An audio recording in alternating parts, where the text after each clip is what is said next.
So this is an easier way to drop a dishwasher pouch into the dishwasher. So I'll start by pressing down on this lever, the dishwasher lid, and that will trigger the pulley right here. And that will pull on the fork. Pulley shows. And the pulley will trigger the fork, which is a lever. And that lever will trigger this lever, the spatula, which will make the wheel and axle go down all the way this inclined plane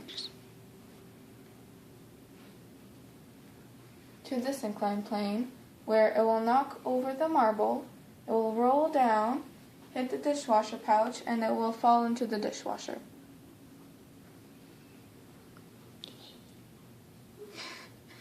And go. Да, это не работает. Окей. Готово. Ready, set,